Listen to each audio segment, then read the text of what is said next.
Are people in Texas about to face a catastrophic housing collapse? There are several YouTube videos out right now that seem to think so. Is it time to panic, or is this just fear-mongering? Well, in this video, I'll separate facts from fiction and uncover the truth behind what's really going on in the Dallas housing market. Well, hello, this is Wendy Pennell, and the Dallas housing market is seeing some significant movement right now, and I think that's caught a lot of attention on the YouTube scene. Just within the past month, we've seen several national channels turn their attention to Texas. Well, naturally, that got my attention, and next thing you know, I'm listening in the car, while I'm sitting by the pool, even when I'm out shopping. So here's what I found. Well, first of all, one of the videos started out by saying that people were leaving Texas, and it specifically included Dallas. So, that obviously aroused my curiosity, because here at home in Dallas, we are working with relocators constantly. I mean, every day we're getting calls from people that are moving here. So I dug into some research with my focus not on Texas as a whole, okay, but rather on Dallas, okay? So is this happening in the Dallas Metroplex? Well, in May of 2023, the Dallas Morning News wrote an article entitled "North Texas Metro Areas Lead Nation in Population Growth." In the article, they reported that new census data shows the Dallas-Fort Worth, Arlington metro area gained over 170,000 residents last year, the biggest population increase for a metro area in the nation. In the article, Jose Adriano states that Texas grew by more than 470,000 people from July 2021 to July 2022, with Dallas County gaining nearly 13,000 people. So that's the Dallas Morning News, but I didn't stop my research there. Dallas Culture Map's John Egan reports that a new ranking from Pods, a provider of moving containers, shows DFW was the #2 destination for its customers from January 2021 through March 2022. Okay, so that answered the question through 2022. Now that's last year. What's going on in 2023? Well, in an article released in June of 2023, Brett Baidas describes a study released by the organization known as Site Selectors. In the article, Baidas explains that Site Selectors relies on multiple metrics to identify metro areas with favorable long-term labor conditions. According to their new study, they report that the Metroplex is tracking as the 5th fastest growing large metro area in the country by 2028. DFW's 2023 population adds up to 7.8 million people, and the area has a projected population growth rate of 8.64%. They identified the Dallas-Fort Worth area as the 5th fastest growing metro area through 2028, with a projected growth rate of 8.64%. Okay, so that's by 2028, right? But we can take it a step further than that. Dallas Culture Map referenced a study by Move Buddha that states Dallas-Fort Worth could be the biggest metro in U.S. by year 2100, new report says.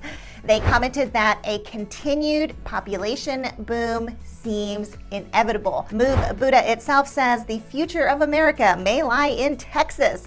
Based on current migration trends, Move Buddha predicts that by 2100, Dallas, Houston, and Austin will replace New York City, LA, and Chicago as the country's most populous cities.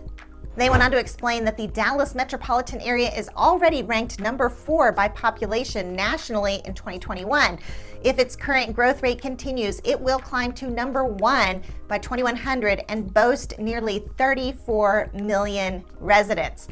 So, are people moving out of Texas? Well, to the extent that the video specifically included Dallas, we're crying foul on this one and declaring it false. Based on all of the research I did over multiple timeframes, people are not moving out of Dallas. Another interesting observation I made as I was watching these videos had to do with local migration, referencing areas within a metroplex, such as city, suburban, and rural.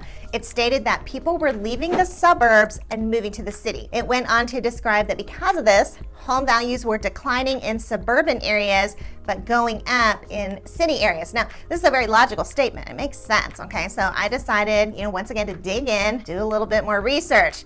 This is what I found. Stephen Brown with the Dallas Morning News reported that Dallas County's population dropped by about 25,000 residents in 2021, while surrounding suburban counties had some of the largest gains in the country. So in arrears, this supports the argument. Lots of people did leave the city and move to the suburbs during COVID. The question is, are those same people now moving back? Or are present-day relocators moving to the city instead of the suburbs? Well, Brown reports that some of those Dallas expatriates and new residents are boosting the county's population again. He goes on to explain that Dallas County's population has rebounded to more than 2.6 million. He states as more employers shift from work at home to back to office, the worker and resident population in central Dallas has moved up.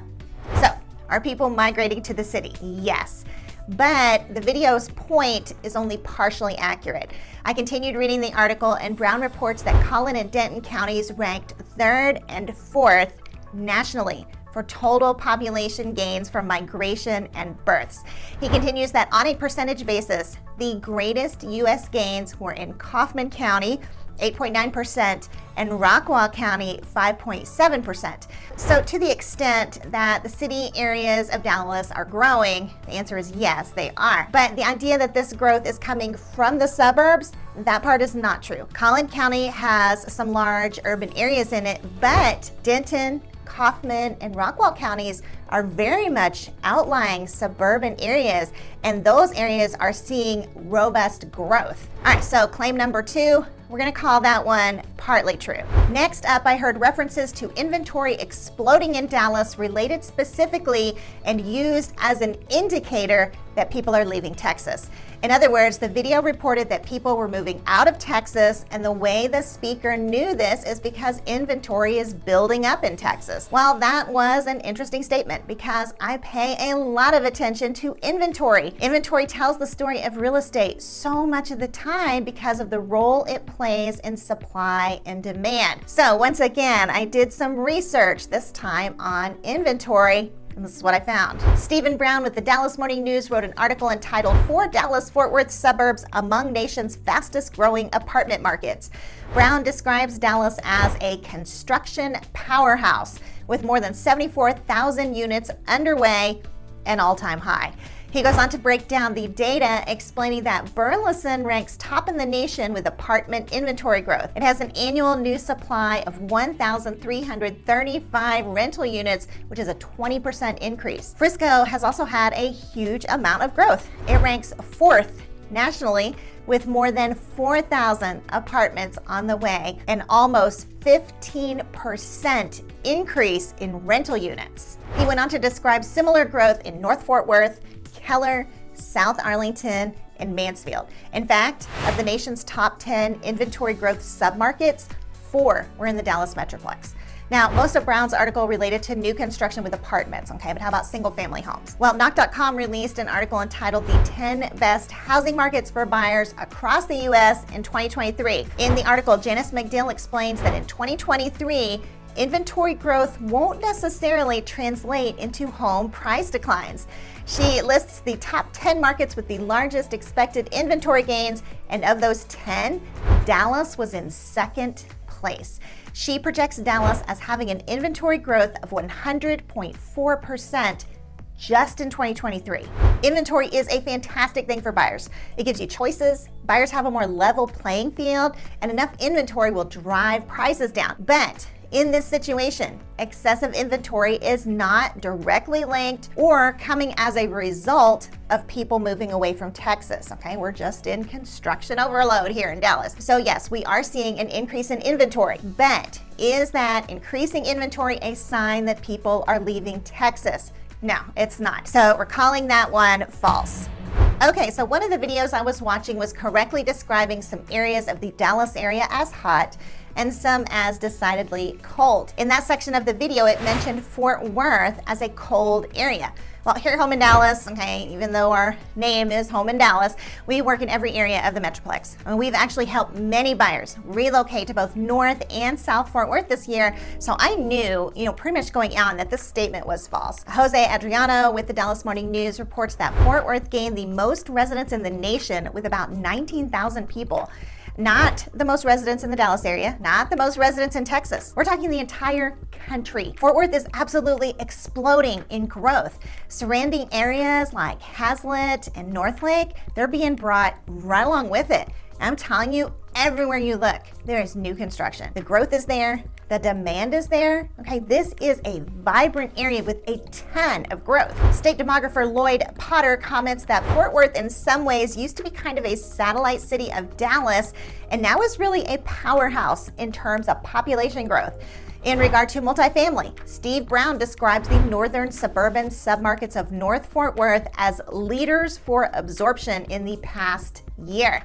Then you have Helen Yu, Associate Director and Senior Demographer at the Texas Demographic Center. She said the growth in Fort Worth and other major cities in the region can be attributed to a combination of factors such as natural population increase, international migration, and net domestic migration. Now, here are some things you should know about Fort Worth. Don't discount it. It has a ton to offer. It means so much housing selection, and it's more affordable than Dallas, okay? Now, they do need to get their school ratings up. Overall, those school ratings are just not competitive with northern areas like Collin County. For the most part, Fort Worth schools are B rated. And I think it's great that it's growing anyway. It is a terrific place to live. And if they could get those school ratings up, they would really explode in value. But in reference to the idea that the housing market, prices and growth in Fort Worth are cold, we're definitely calling that one false. Now let's get to the issue of home prices and market movement, because I think that's at the crux of some of the videos. For example, people leaving Texas could imply that home sales are going to plummet. People leaving the suburbs or Fort Worth being described as cold could imply home prices will drop in those places. At its very core, it seemed to be circling right back to, are home prices in Texas going to crash? Now, the overall impression I've gotten is many of you are just over the whole housing crash conversation. All right, but still, these videos are getting out there and they're getting a lot of views. So clearly the topic isn't completely dead. So I went back to those videos with that fresh perspective and with this question: what catalyst would cause Dallas to sustain a long-term housing correction? In 2008, we had a catalyst that sustained a long-term correction. We had a lot going on. Bad loans, greedy banks, government seeing the risks and choosing to look the other way, right? But the catalyst was when option arm loans transitioned from interest only over to amortizing. Back then, when a buyer financed with an option arm loan, they could choose to pay a small amount of interest every month as their payment. And it wasn't even all the interest. Okay, the interest they didn't pay was just added to the balance of their mortgage. At some point during the life of the loan, the homeowner no longer had that choice. All right, and that's where that name option comes from, how much you wanted to choose to pay. But then at some point in the loan, the option gets removed. Now the homeowner has to pay the fully amortizing amount. For example, a 2% interest only payment on a $300,000 house is $500 per month. A fully amortized amount at 7% interest is $2,196 per month. And here's where the egregious nature of the banks comes into play. They qualified the buyer based on the $500 per month payment. Yeah, you heard that right. The buyer gets approved to buy the house based on being able to afford $500 per month, with the financial institutions knowing full well that the payment is going to one day change to $2,196 per month. That is a huge event and what we call a catalyst. And this is what triggered the manifestation of the housing crash. Yes, there were many underlying causes that contributed to the monthly payment adjustment, but ultimately, when it hit millions of homeowners at the same time, that's when you saw this huge crash. Okay, so I went back to these videos with that question. If the housing market is going to crash, and more specifically the Dallas housing market, what will the catalyst be? And please know, I went into this very open-minded. I didn't go into this with the mindset of proving anyone wrong, right? I genuinely want to know, we need a catalyst, so what will that catalyst be? One of the first catalysts I was able to eliminate was the option arm loan.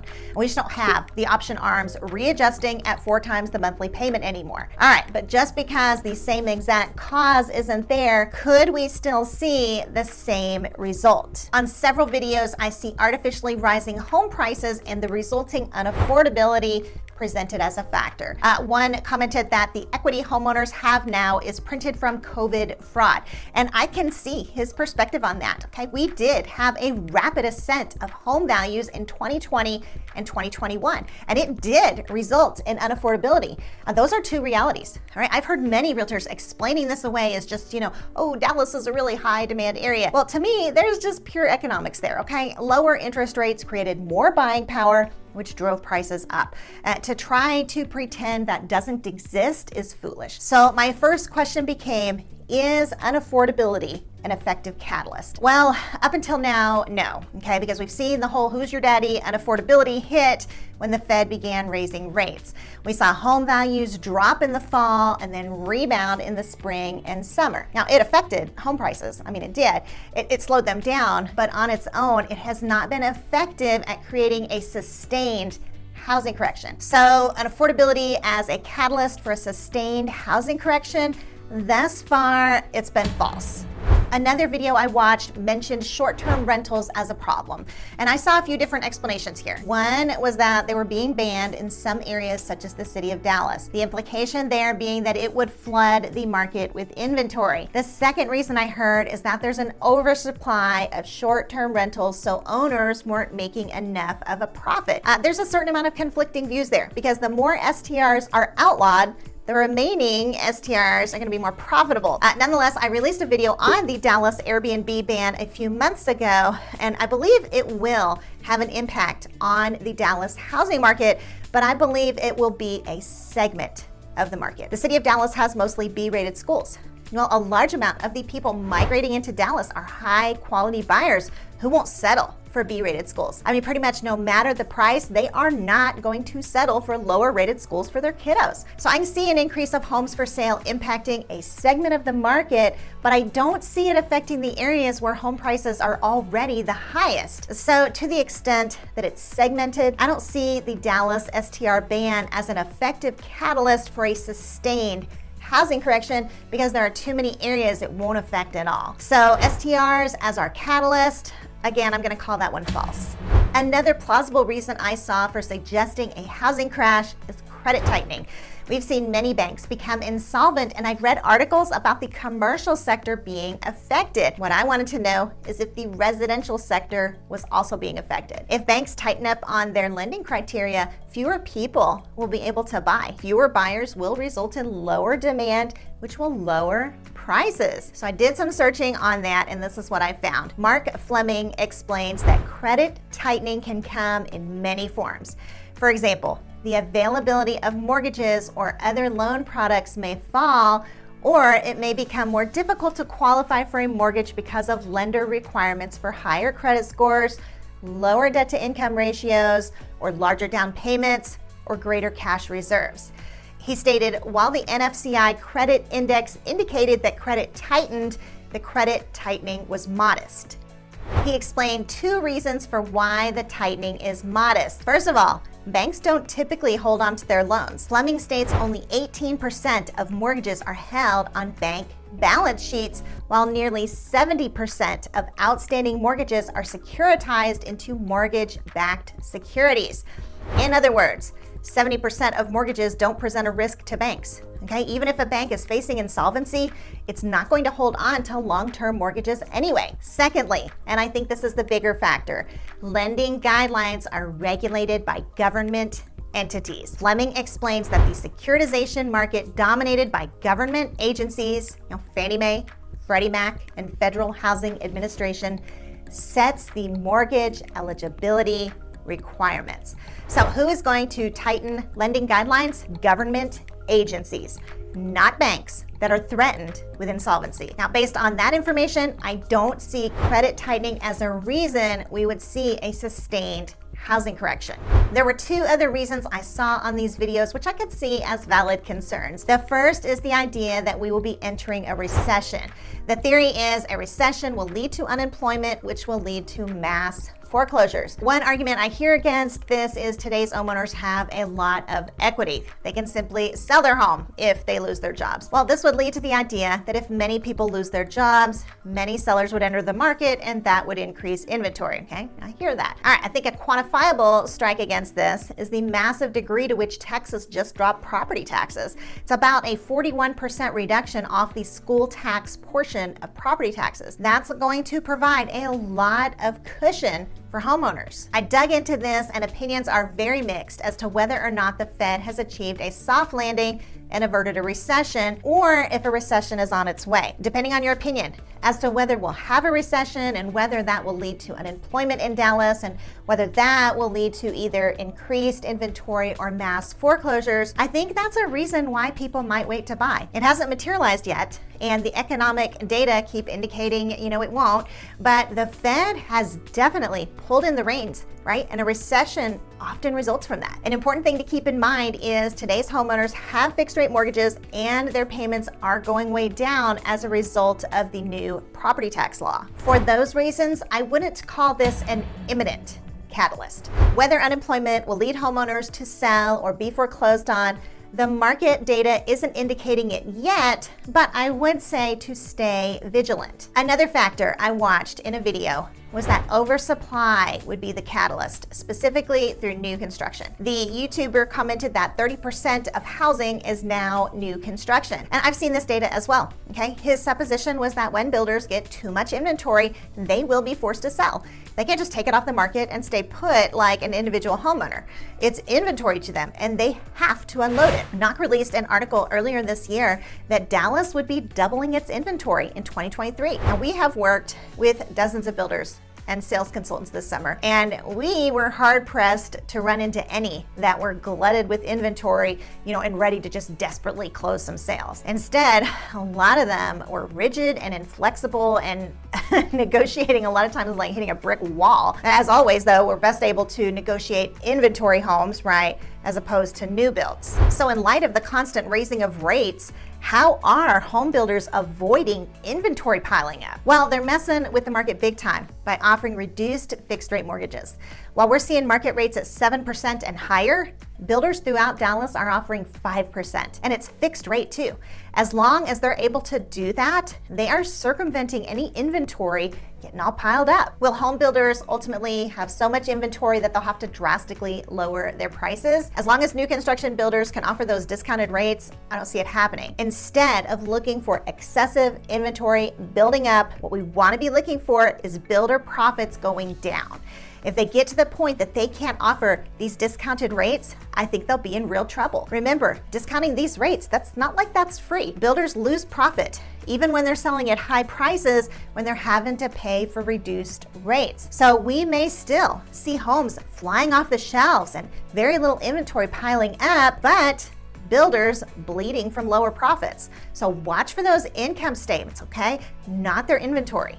The way new construction is functioning within the market right now, excessive inventory isn't serving as a catalyst for a sustained market correction in Dallas. At the end of the day, I could see those last two ways as plausible for a sustained market correction at some point in the future. Right, one is a cascade effect of recession causing mass unemployment, causing foreclosures or motivated home sellers. These events would have to be cataclysmic, right, to see a sustained market correction. Remember, in 2008, we were talking about millions of homeowners with those option arm loans. Texas homeowners just got a lifeline of lowered property taxes, and they all have fixed rate mortgages. So you do want to take that into consideration. The second is through inventory flooding the market through new construction. There is a lot of new construction, but there are also thousands of people moving to Dallas. So right now we're seeing healthy absorption, but so much of this depends on those builder balance sheets. If you're wanting to stay out of the market for this reason, you want to be focused on those balance sheets, okay? How long can builders offer these incentives that are allowing them to move their inventory? But how about what's really going on in the Dallas housing market right now?